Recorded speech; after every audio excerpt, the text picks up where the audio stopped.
Music and Booze with Mo is produced and distributed by EatsDrinksTV, a service of the Center for Culinary Culture, home of the Cocktail Collection, and First Reel Entertainment, and is available wherever fine podcasts can be heard.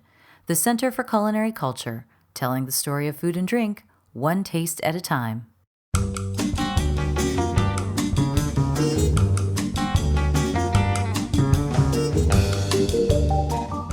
Welcome to Music and Booze with Mo. I'm Mo Herms, and I've worked in the music industry most of my life, so have met some pretty amazing musicians over the years. I also love a good cocktail, and I've encountered some really interesting bartenders as well. It seems that there's a lot of crossover, so when I can, I like to talk to musicians and bartenders about music and booze. Join us at the bar, won't you?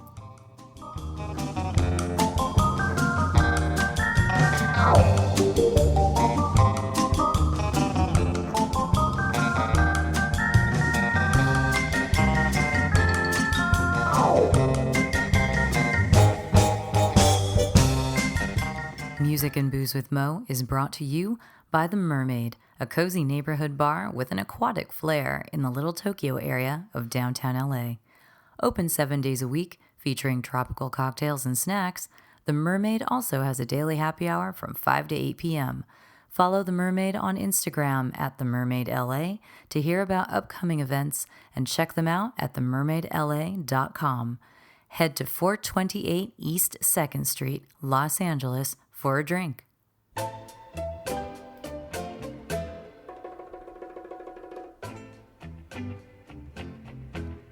You won't admit you love me, and so how am I ever to know?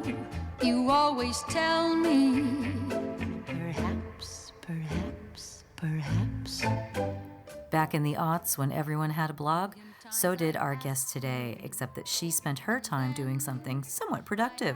She went from bar to bar and tried all of the drinks and met all of the people when the craft cocktail thing was really just getting going here in Los Angeles. Her name is Caroline Pardilla, and she is currently a writer at Imbibe magazine and is putting out her very first book called Margarita Time. I was really excited to get to talk with her, but I want to warn you, my recorder died 10 minutes into this session, so we had to switch over. So pardon the difference in sound quality going from part A to part B, but it's still a fun chat. I don't think it'll be too distracting, and it's probably better because I was laughing really loud in the first part of it. So don't worry, that'll calm down. But we all like a good laugh, right? Just like we like a good margarita. And so Caroline's going to tell us all about her journey into cocktail writing, and also that she and I kind of share a first concert. Well, let's just say that her first concert is a concert I also went to. I know, kind of crazy, right? Perhaps. I'm Caroline Pardilla, and I am the author of Margarita Time. Woohoo! Congratulations. Thank you. Margarita Time, well, by the time this comes out, it will be out. Yes. And you are not only the author of Margarita Time, but you are a spirits writer, a cocktail writer, etc. How long have you been doing this thing? So I actually I had a blog in 2005 called Caroline on Crack. And I started doing that because I wanted to do like fun stuff, like write about fun things to do in LA. Mm-hmm. Like I moved to LA like in '91, and then I moved after the riots. Oh. And then I was like, so I moved back to Sacramento in '92, and then I came back down in '94, and I've been here ever since. Before or after the earthquake? Yeah, after the earthquake. Okay. Yeah, but then just in time for O.J. Simpson. So, Oh. yeah. There's always something to bookmark your time in LA. Exactly. So I got to see that live. I was God. actually interviewing for a job in a bookstore in Century City when it was going on TV. Oh, jeez. But yeah, so I wait. So you asked? Did you go to school for writing? Yeah, well, I was English lit major Okay. at UCLA. So writing was something that you enjoyed, Yeah, that I but you always weren't wanted sure to if that's what you were going to do?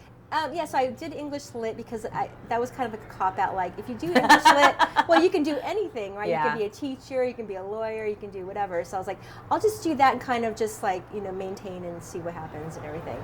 But then I worked in a bookstore, and then I was a book publicity assistant. And then I got a job at Dirt Rider magazine as a copy editor.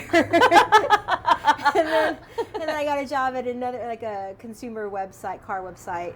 And that's when I started blogging, because I was like, it was copy editing, so it was kind of like, like I could just do that. I was blogging in the aughts too. It was kind of like, where can I get my creative juices out? I didn't realize that was what it was, but I was like, I just liked writing and blogging, and at the time, a lot of people blog like stream of consciousness, and I was like, I don't like that, so I just kind of just wrote about like, I found this fun thing to do, or I read about this one fun thing to do. And I think the first thing I blogged about was the Fountain bar in the Beverly Hills Hotel. Oh yeah. Oh my God. Wow.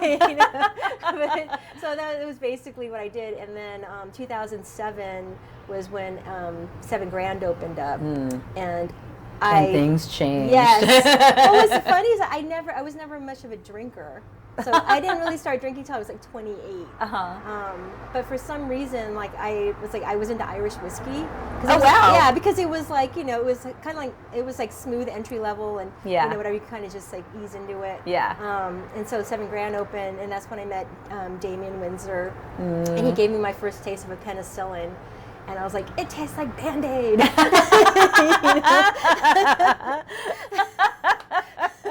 I just remember like the first time I tasted Shinar, and Daniel Jang, he was the one who told me, it was at the Tar Pit on La Brea at the time. God, yeah. And he's like, oh, it's Shinar. And I'm like, what is that? He's like, artichoke liqueur. I'm like, ew. I know, right? You hear these things and you're like, who decided this was a good idea? And then you try it and you're like, I don't know what to think about this, and then you realize, I guess I like it, Yeah. because it's different. You have to make your brain not think too hard.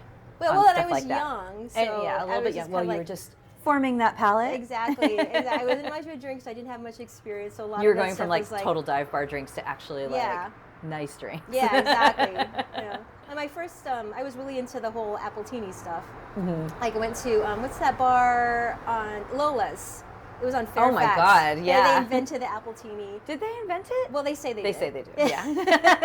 But they had like a menu, like a big book of all these different teenies and everything, and I just remember just getting sick. But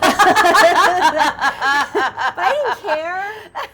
Because it was fun? Yeah, it was fun, all these different fun flavors, sweet, candied flavors, yeah. So you were doing your blog then, and was it just fun things, or did you find yourself focusing on drinks after a while? When did that happen? I could not tell you what it, I mean, also the thing is, what's funny was that at the time of that blogging, there were a lot of food bloggers. Yeah. Like everybody was blogging about food, and for some reason I couldn't get food into and that. Drinks, yeah. Yeah, but like they would bring their actual cameras. Oh. Remember that? Like actual big I think cameras. I still had a flip phone at that time, right? I had my little Motorola Razr. Did I take good pictures? No, I don't think so. That's why, but I do remember, maybe it was the one right after that. I do have some grainy pictures of myself that I took a selfie like in the bathroom or something, and I think I still have some on my computer, and I'm like, wow, that res is so low. I know. It's so bad. And we thought it was so cutting edge. Yeah, we were like, this is incredible. I know. But remember, so Chef Ludo, he had like pop-up Ludo Bites. Yes. And they were so smart. They actually set up a little like photography box, so you can put your dish in there and take a picture of it. It was for all the food bloggers. Oh my God. But yeah, so that was rather than blinding everyone at the restaurant or the bar by pulling out like their giant light to like get it. I mean, we still do that, but but it's not as obtrusive. Yeah, these exactly. days. And then it was practically like a too. spotlight, or you bring in a full like mag light or something to hold over it. Yeah, and it is a lot faster. Yeah, because our phones are so much better now. But anyway, so you were not doing that at that time. You weren't lugging cameras around. You were just writing, just purely writing. I don't know. I had a little power shot. Oh, okay. So I had my little camera. Okay. But yes, because I was really into taking pictures of cocktails.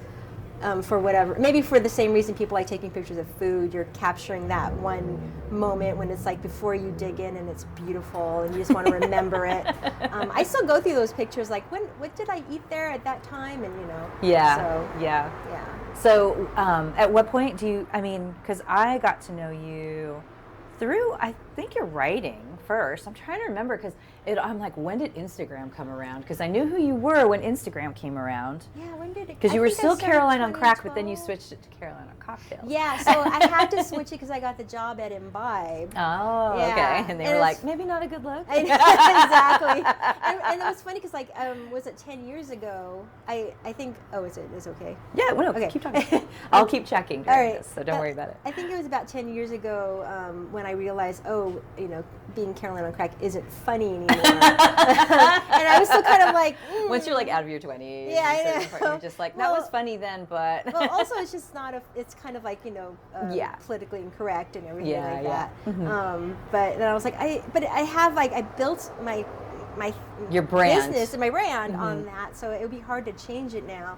So I held on to it, and I think it probably hurt me to keep it as long as I did. I don't know. I think everyone was kind of used to it at the time. I mean, Well, in terms of like opportunities and stuff like that, okay, like okay. I couldn't get any branding because she's Caroline on Crack, but but I was like, but at the time I had like a full-time job, so I didn't care, but I didn't care as much as I should. But so what was your full-time job then?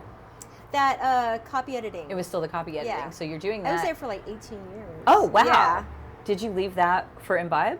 No, I got laid off Oh. in January 2020. Oh, Yeah, man. before all that happened. Geez. That's why I'm not saying the name of the company. Yeah, that's totally fine. But yeah, so it was like I was like stressed out, like, oh my God, what am I gonna do? Because like everything closed, right? Yeah. And everybody was looking for jobs and everything.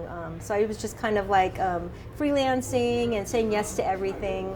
And then, lucky for me, Emma Jansen, she was the digital content editor at Imbibe, so she wanted to move on, and which is great because it's a small group of people that work there, like 5 people basically. So I auditioned. I was going to say, had you done any freelance work for Imbibe over the years? I Have you did. ever- I did a few things, so that really. So they were helped. familiar with you Yeah. already. And it also helped that I had like a digital Presence, yeah. background. So and WordPress, I was like, oh, this is like blogging. And Yeah. it comes full circle, You're like, here's my year's worth of blogging You know. that you can read for Exactly. reference and everything. But it was like, yeah, it felt like my dream job. Like, oh my God, this is what it all, what this was all meant for.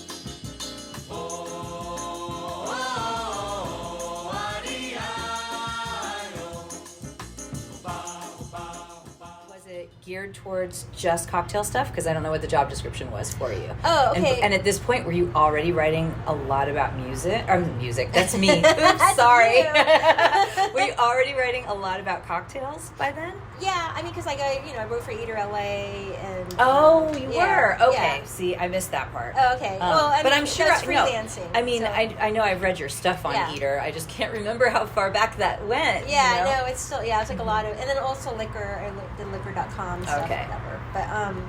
But the job was basically so the way the Imbibe structure works is that they have a group that's doing print. The editorial group does print, and there's like 3 of them that do it, and one person does the web, and that's me.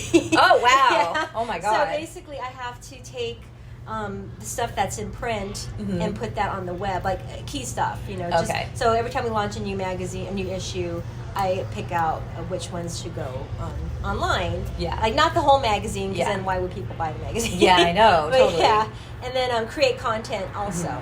So it's like, and then sometimes I do like Instagram Reels, and I do the social media for like the Facebook and the Threads.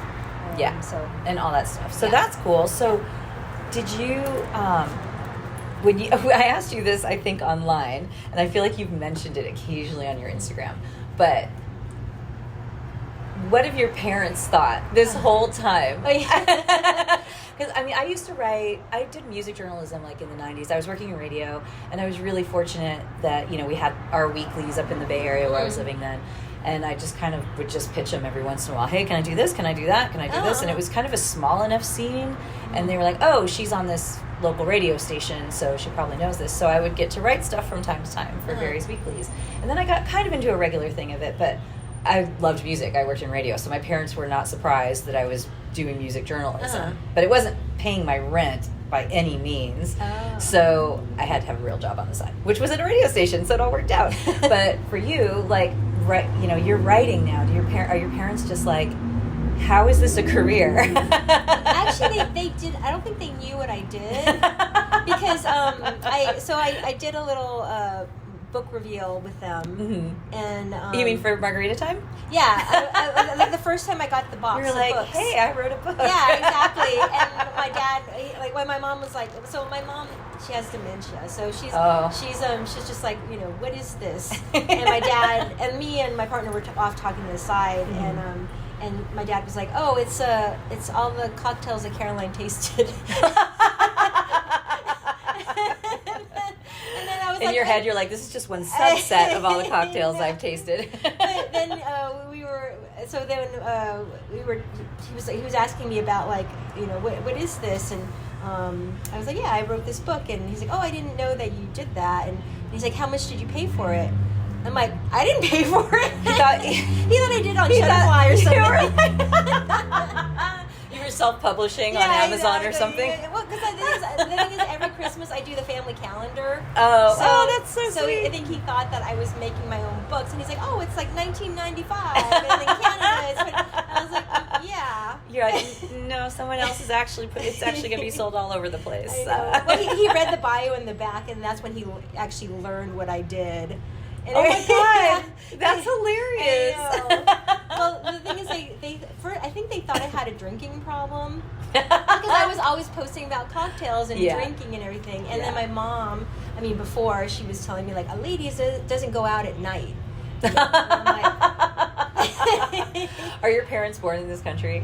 No, they're from the Philippines. Okay, yeah. I was gonna say, because my mom was also not born in this country, and it took her a while to kind of understand that kind of thing too. But then when she did, she was totally into it. Oh, okay. Because she wanted to party when she was younger, and she didn't get to where she lived. Oh, so she your was mom kind of sounds like, fun. yeah, she was like, have a good time. But I remember, you know, before, a couple of years before I opened the bar, you know, I loved going out and checking out cocktails like this and everything, and just kind of, I love the community so much. And I told my dad, I'm like, yeah, I think I want to open a bar. And he goes, well, for you, that makes sense. And I remember that a boyfriend of mine had posted a picture of me, of both of us. And this guy was really vain. I mean, he was very sweet, but he was also really vain. So he looked fantastic in the picture. I, however, had like half an eye closed and all this kind of stuff. Rude. And he posted it totally rude. And my dad saw it, and he said to me, if I didn't know any better, I'd think you were a lush. I know. You look like you're having a bad night. But he knew the guy well enough to know that got posted because he looked good. Oh, my God. So, yeah, there's kind of that thing. Your parents have to kind of be like, well, we know you. Yeah. And we trust you. You. Seem fine. Yeah. So, the focus on cocktails. Well, let's focus on margaritas. What made you choose margarita? Because I have known you through all this stuff, but I know you have a leaning towards tiki drinks, and we're drinking like altered Mai Tais right now. Yeah. But what made you pick margaritas? So what's funny is that actually, I do love tiki drinks, and I love martinis, and I love spirit forward drinks also. But I honestly wasn't like margaritas have always been on the peripheral, but wasn't like my go-to. But the editor from 10 Speed Press actually reached out to me, and she was like, hey, you know, we're looking for somebody to write a book about margaritas. Would you be interested? And, I mean, so I've had a lot of margaritas in my life. Well, that's the thing. The thing you have to tell yourself, like, what because it's scary, right? Like you've never written a book before, but I told myself like I love 10-speed press. Like I'm like not gonna lie, like that was on my drink books. Yeah, exactly. So it's like that's like on my vision board of like writing whatever for a 10-speed press. So I was like, I am not gonna say no. I'm like, yes, I will do it. I mean, I still had to like apply or whatever. I had to pitch them. They're like, okay, what's your idea for a margarita What book? would your approach be? Yeah, and I was like, okay, so I really have to audition for this, and I'm like, well, since I am not a drink creator, but I know a lot of bartenders. I would ask like the best bartenders around the world about like how they envision the margarita, how they how it's changed in their hands, because it's like at the time like there weren't any real like recent books about the margarita. That was like in like the early 2000s, and it had like 100 margarita recipes, and I was like thinking of something more curated and like hot and a high level, but still like approachable for people. But I was going to say, is it accessible? Yeah. Can the average home bartender do it? Because I have a beautiful margarita book at home, but it's like most of the recipes I do not have time to create this kind of syrup that you've got in here, which I'm sure would be great, but then I'd have to have a whole bunch of people over to use this thing up before it goes bad. Exactly. Exactly. That kind of thing. Yeah. So what did you do then? What was your approach? So since it was actually thanks to Imbibe, so I always have to, with Imbibe, I'm always looking for recipes to post on the site. Like I have to post like 3 times a week. Like recipes, I have to find it and then post it and whatever. So, but the criteria is that they have to be recipes that the average home bartender can do. So, not like sous vide or esoteric ingredients, or like there's like one specific bottle you have to buy for this one drink. It's like that's not going to happen. Chemistry or anything. Yeah, exactly. So I was like, I had that in mind when I was picking out these recipes. I mean, I do have a clarified margarita in there because I have to. You do. And it's max it taste. I was like, I need that. So there are a few, but it's not like there's still some that like people could make at home. But yeah, so that was important. So how many margaritas are in the book? Oh my gosh! If you remember, I know. I think so. There are about 60 riffs. But then I also asked the drink makers for their specs, their favorite specs for their margaritas. Oh, just for their basic margarita. Exactly, like they make it for themselves. Yeah. And because it's interesting, because then you have like there's people who like do Tommy's, and they do it with this specific tequila, or somebody does it with like they top it with sparkling water, or somebody does like they put like olive brine, and there's all these different takes on it. So I thought, so I don't even know how many are, and they couldn't all fit in there. Yeah. So I took the excess and made it into like a pre-order bonus booklet. Oh, that's so cool. Yeah, I'm a Tommy's. I lean Tommy's. Yeah, a lot of. But it's an agave syrup, and sometimes I use just straight agave. Like if I'm at my dad's house and they all want margaritas, they have a thing of agave, and I'm like, whatever, they're gonna like it on the sweet side anyway. But when I do that, the color changes. But it's still really good. But at the same time, it's so different than if I'd made an agave syrup and everything. So it's just interesting that what their specs are going to be. I can't wait to see that. Yeah. That's very exciting. Very cool. Really cool. Well, you actually made me a playlist already that's called Margarita Time. And I love the idea behind it. So I know that you're not a musician, as I am not a musician either. We just love it. And I know... like one of the first time we ever talked on the phone, you were actually getting a playlist out of me. Yeah. So I loved it. I loved seeing that playlist, and I liked the whole thought behind it. Yeah. So you made a playlist that is kind of based in mid-century vibes. Yes. Because margaritas were mid-century born. They weren't, but they were. Well, yeah, so that was the whole thing with, the angle of this book and the design of it too, was that we didn't want like, the typical like, cantina with like the colorful sombreros and whatever, so it was like, exactly. So it's like, I wanted something, and then when you read the history of the margarita, and it comes from like everybody's claiming to have invented it. Like one lady was like this hotel heiress, I think, and she was like partying in Mexico, and she wanted a drink. I think I did hear this. Yeah, exactly. No, tell it though. Tell it again. Margaret Seames, her name was, but she was like, oh, I wanted like a drink to serve my guests by the pool and everything. So I invented it. Like, margarita, you know. So it was, and then she was friends with Conrad Hilton, and then that spread and whatever. So and the Esquire like credited her for making with the as the inventor of the margarita. Exactly, and that was like in 1953, the first like printed mention of a margarita in the Esquire. December 1953 was like the cold, like in the holidays. Whatever. Yeah. But so I figured like that's like around that time was when margaritas really started to like catch on. Gain traction. That's why like in the 80s like they were like because like people around that. We're kind of over it. Yeah, by then. the it was kids like were like, boomer oh, stuff. that's old people. Yeah, Exactly. So it's just like I wanted to go back to that, and plus my aunt, her name was Antonina. She passed away last year, and we had like a party after her funeral, and we were like making this playlist live. Like it was a party, and everybody wanted to dance. Yeah. So it's a celebration of life. Exactly. Well, the thing is, they always had a fiesta every year, like their little town. They would always do the cha-cha-cha. So I just had that in my head, like the music that she liked, Engelbert Humperdinck and Doris Day and all that stuff. And so I just thought it'd be fun to have a playlist inspired by her and that kind of music. And I was like, and that kind of ties into the whole and that time, mid-century, that era of the kind of the rise of the popularity of the margarita. Yeah, that kind exactly. of thing. And then you're thinking, because also it's not just like Spanish like cha-cha-cha music. There's like I have like Bobby Darin in there. It was just like stuff that traveling when you're like in Pan Am Airlines. But at that time too, there were the songs like Bésame Mucho or something that like Doris Day was singing. Like a Latin song. Yeah.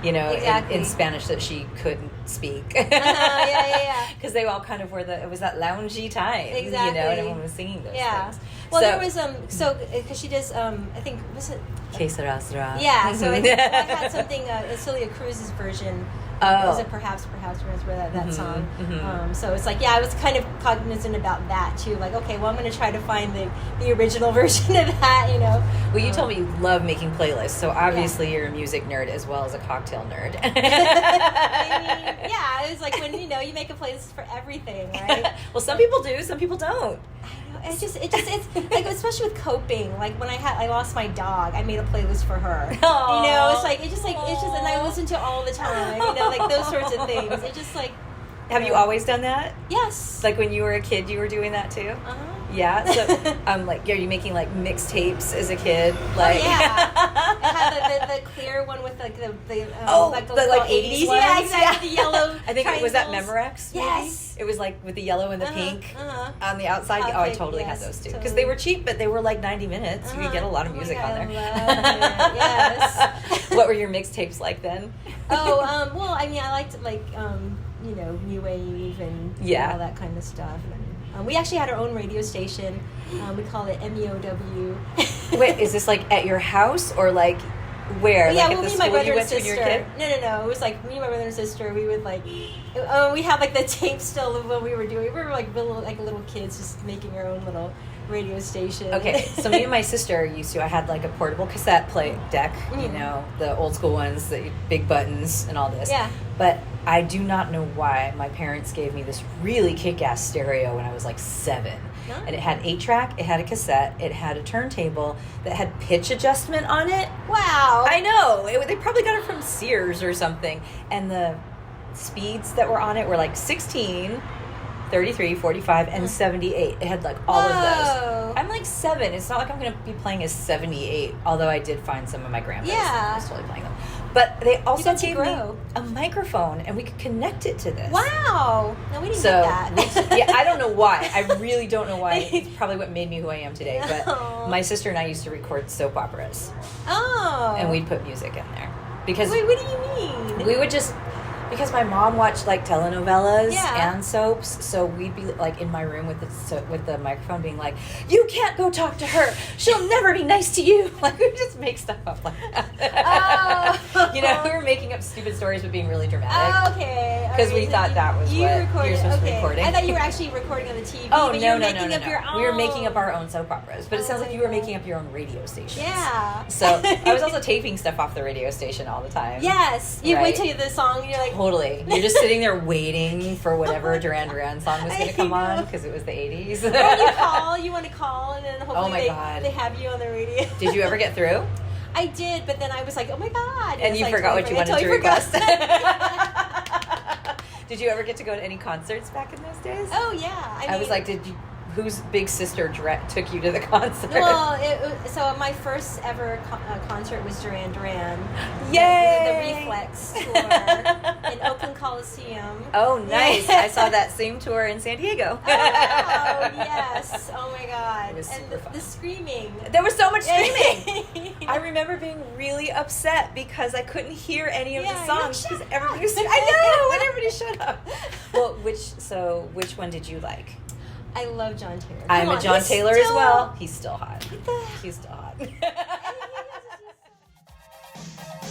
So why, don't you use it? Try not to bruise it. Buy time, don't lose it.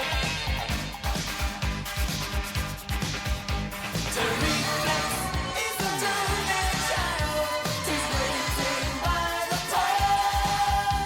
To reflex is in charge of finding treasure in the dark. First concert. That's so cool. Yes. So you were a total new wave kid. Yes. And then, did you grow up in LA or was it up Sacramento? Sacramento. Yeah. So then you came down here for college. Yes. And that must have been awesome when you came down here because of all the bands Yes. and everything playing all the time. Do you Yeah. remember like getting out to see? Did you sneak out to clubs to go see bands once you got here? So I remember like I went to. It was funny because there was this bar on. It's actually Porvu right now. Oh yeah. Oh my gosh. What? It was Ivan Kane's club at the time. I What? forgot what it was called. Smalls? No. Yeah, it was Smalls. It was Smalls. It was Smalls. Yes. Yes. I used to live It on was- Larchmont. Not then, but I used to go Oh to my Smalls gosh. with my best friend. Yes. Oh my So, God. yeah. But yeah, I remember going to Smalls and like they were like playing Beastie Boys. It was like the first time. Yeah. And then I was ordering like my first drink was a White Russian. Mine were Midori sours. Oh my God, wow. I mean, I still. I thought love I was White so Russians. sophisticated. I know. I thought it was sophisticated because I had a drink, like like, Right? Not just like a vodka soda or whatever. It was like Yeah. an actual like cocktail. Like a cocktail. Yeah, totally. I was like, I'm grown up. Totally. Right? You're getting like basically melted ice cream in a Yeah, glass. I still love White Russians. It's Aw, a whole place in my heart. yay. Yeah. I still love Midori sours. Can't go wrong. Totally. Yeah. It's like it's a nostalgic drink at this point. Mhm. But if you get a good one, in Yeah. both, I mean, Exactly. any of those kind of drinks, Yeah. I'm sure you've gotten to this point, now that you love cocktails and everything. Mhm. I used to tease my friend Kelly Merrill, who you know, I think. I would tease him. I'd go to Trader Sam's and I'd be like, just make me something with Midori out of it and make it good. And he's like, Ooh. I can do that for you. Yeah, I mean, I'm sure you Because, could. I mean, that is just an ingredient that's been abused a little bit. That's all. Yeah. You Well, know? I don't. Maybe not so much now, right? Yeah. Because Yeah. like that was like the old. Yeah, that was. generation. Those are like the 80s, Yeah, 90s exactly. We're not going to talk versions about of that stuff. Yeah. Exactly. I mean, almost destroy the margarita. Yeah, that's true. Yeah. That's true. It's like margaritas and daiquiris were drinks that had to kind of come back to Yeah. their origins Yeah. before people could accept them, really, Mhm. because everyone thought of them as just like these alcoholic slushies, Yeah. at that point. But I mean, thanks to like Del DeGroff, Mhm. we have like the fresh Yeah. margaritas that save the day. Yeah, Cocktails. totally. And they came back. In your book, do you go over like the history of the margarita like that? Like kind of the ebbs and flows? Yes. I figure you must I mean, have it was to like do in that. the intro. Yeah. Cause like, but then it was funny because it's like it's not. It didn't go because it's the intro. Mhm. But the publisher was like, well, yeah, you don't. You can. You just do a brief overview. Yeah, exactly. He's like, people Yeah. usually don't read that part. In. Yeah. I'm like, oh, okay. I mean, You're like, oh gosh, what? They're like, oh, they wanted the recipes. I know. I was like, I guess. But I mean, I still, was careful about it. And like, it's still really interesting. Yeah. Because I Yeah. feel like the margarita also is just like I just found out the other day that Tommy's Margarita has a birthday. Like, does? Yeah. It was like, it was on Sunday or something. Yeah. Just recently was its birthday? Yeah, because a guy, he was just like, I have it in my diary that, and he's with friends with Julio Bermejo, and that it came out during that day. And I was like, oh my God, is that the only, like, I mean, I don't know if any other cocktail that has a birthday. That has an actual birthday, not like a national, where not food like holiday, like Margarita Day. Yeah. Well, I guess it's the Tommy's is recent enough. Yeah, like it's 80s something. That it can be documented like that. But I was like, he wrote in his diary. I was like, there have to be other ones. Like I bet, like The Naked and the Famous. I bet Joaquin could figure out. You're right. But I bet they could figure it out if somebody asked them to. But I doubt they have it like the in day their phone, so that every year they're like, "Yay, it's the birthday!" Yeah, you're right. Because I mean, that something like that would be like developed, right? But to actually write in your diary, this is the day. Yeah, totally. We started this today. I know. That's like someone who took that like live journaling to the extreme. I kept diaries for a long time, but I doubt I would put something like that in there. I made this drink tonight. Do you still have your diaries? No, I actually got rid of them somewhat recently, and I had a blog all through the aughts as well on Blogspot. There we are, living on Blogspot. And I never like cleared it out. I just stopped after many years. I did it for quite a few years. But this is why I understood when you were saying I started doing this blogging, because since I did music journalism and then I was back here in LA and I wasn't writing really that much anymore, and I really missed it. I missed writing, and I want to keep exercising that muscle. I don't want that to go away. I don't want to lose that vocabulary. Yeah. I don't want to, I want to be able to write a clever sentence, whatever it is. Yeah. So I would give myself assignments and be like, I'm going to write 5 days a week and just go see a show or go do something and I'll write about it. I'll review it just for myself. I didn't care if anybody else was reading it. Honestly, I just wanted to keep it there. And then at some point when I was getting tired of doing that, I gave myself, okay, you're going to do the alphabet. You're going to write about a different musical act each day, A, B, C, D, just to keep myself in practice with it and everything. But I didn't want to pursue it as a career because it just felt really unpredictable and unsafe financially and things like that. But did you mean to pursue it as a career, or do you feel like it just sort of rolled into the kind of place where you could pay your bills with it? Well, that's the thing, is all of this was just kind of like, by accident, kind of luck. Yeah. Because when I started blogging, nobody's following my blog. I was basically writing for myself, and I feel like that's different nowadays when people like, the influencers, whatever, you're kind of doing it's totally different now because everybody's a brand these days. Yeah, you're doing it because you want to be famous or you want to be, whatever. But it's like back then, it's like I was doing it for myself, and then he's just started getting followers. For whatever and then you could show people this is how I write. Yeah, and this is up here and everything. Yeah, and people definitely read my blog because I would hear from people or they leave comments. Yeah, and I was like, oh. Yeah. Okay. Yeah. There you go. Or maybe I'd take a picture from somewhere and they'd be like, take this picture down. Oh yeah, that's right. Those would be like super general pictures too. I'm like, I was just writing about the Amish. That actually was that time. I'm so innocent back then. I know, right? I was telling somebody, I'm like, I miss MySpace when you could kind of program your own page and put a song on there. It was so simple. No, it was. I know. It felt very pure compared to all the shenanigans of today. Now. Yeah. Totally. Tom's just sitting in a corner going like, haha, you guys. Sorry. Tom, looking over his shoulder. Looking over his shoulder going like, you can do anything you want with me. Now you feel bad leaving me, don't you? For those flashy kids over there. Oh my So, gosh. well, now all of that has taken you to writing. This is your first book, right? Yes. How does it feel having your first book out there? It still feels surreal. Like I mean, you've got a copy of it at home, I know, right? I have it right here. I was going to say, There you go. as of this recording, it doesn't exist in the world yet. It's beautiful. Isn't it pretty? So you can actually hold it in your hand and flip through it, but this is pretty real, though. I know, but for some reason, it still feels like surreal. Yeah. Like I'm having an out of body experience every time I look at it. I wonder when it'll feel real for you. I don't know. I'll have to check in on you. I have see. no idea. But isn't it pretty? It's I love the beautiful. pictures. This is a and great everything. book. It's laid out really nicely. They There did are a wonderful great pictures job. in here. It's 10 Press is really good. Just I all their know. cocktail books are really good. And if people aren't familiar with it, get familiar. Your library should be filled with these. This is wonderful. What are some of your favorites in there, or is that too hard to choose? I know. It's hard to choose. It could be too hard to choose. Maybe. Well, maybe I should say, like, what were a couple exciting ones to get? Oh, exciting ones to get. Well, actually, it was cool. Some of the people I got to actually talk to, like Chef Jose Andres. Like, yeah. Oh wow, that's a big one. I know it was weird because it was back when Twitter was Twitter.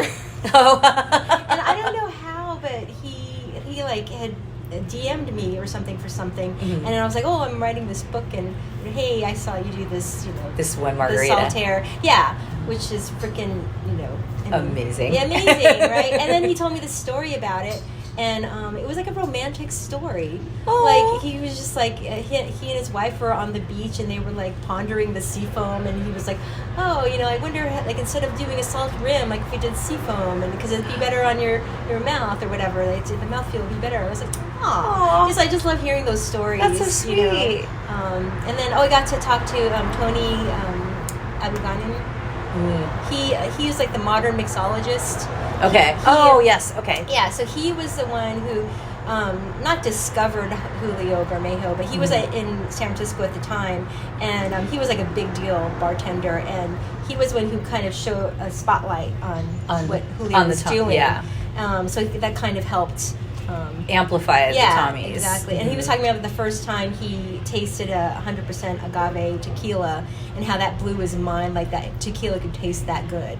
He's like, oh, okay. And, he was like, yeah, it was just so funny, all these little stories. Yeah, tequila and mezcal it's a revelation. I mean, I Yeah. started off as a kid that lived by the border, Oh. drinking Jose Cuervo. Oh my God. It was just like, that's what it was. I'm in college and just, because I say Midori Sour was my adult drink, but that's because I always had a bottle of Cuervo around that if we were having a party in the dorm room, we were doing shots of Cuervo all night.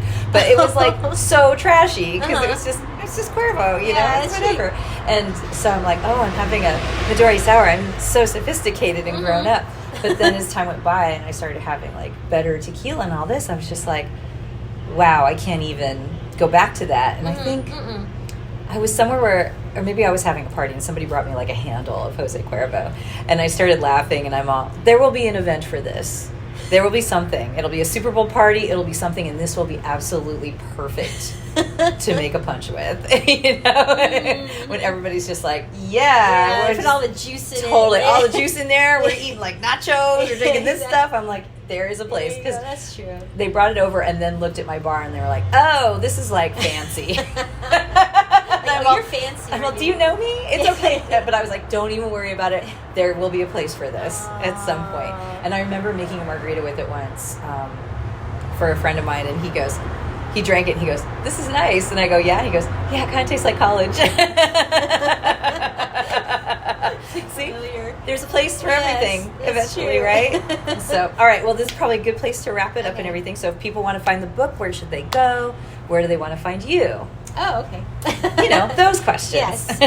So I recommend going to an independent bookstore. Yes. I used to work in a book soup, so I'm all about Oh, yay, independent Book bookstore. Soup. Yeah. So Book Soup, now serving. I mean, also, I think it's called bookshop.org or something like that. I think where it's Bookshelf. Is it Bookshop or Bookshelf? I thought it was One of something. those. Anyway, I have it on my Yeah. thing, Do you whatever. have a website for yourself? Yes.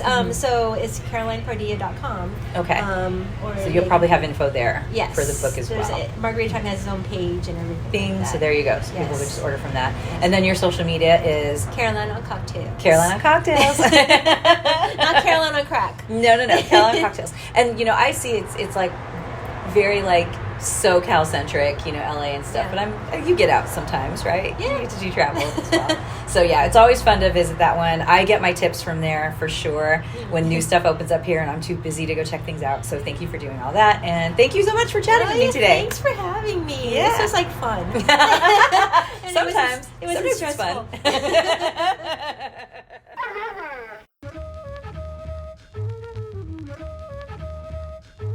Cause you can, and you don't stop. Cause you can, and you don't stop. Or when you can, and you don't stop. Might be coming down for sure, I got the brand new dude, you guaranteed like you. I'm on like that's a child, yeah, Mr. Suzu. I'm a newlywed, I'm not a divorcee, and everything I do is fucking like Lee Dorsey. Well, it's a Yeah, we got a little girly there, didn't we? It was a ton ton of fun to talk with Caroline, and great to hear about her journey into writing, because it's such a, that's just a career that it's always unpredictable. And I'm just so excited for her to have Margarita Time out in hardback. It is available. Go look for it. Go to her website, carolinepardilla.com. And she was absolutely right, because of course she would be. It is bookshop.com, where you can buy her book, among other places. But if you go to her website, you will see it, and follow her on Instagram at Caroline on Cocktails. It was just so much fun having that conversation. So thanks for getting through it with us. And she also made us a playlist. We talked about it. Go to the Music and Booze with Mo Spotify page, and then you'll get to hear her Margarita Time playlist. A lot of cha-cha-cha for you in there.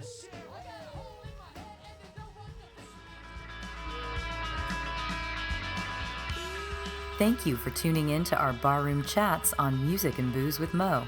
For more info about today's guest, or if you want to connect with me, check out my Facebook page, Mo Herms. Please subscribe to the podcast and feel free to tell all your friends about it. While you're there, give the show a rating and a review. It really helps to get the word out. If you want to hear the playlists our guests have curated, search She Be Mo on Spotify, SHEBMO. Find pictures of the interviewees and the cool stuff they create on the Music and Booze with Mo Instagram account. Lower your expectations and join us at the bar. Till next time, cheers.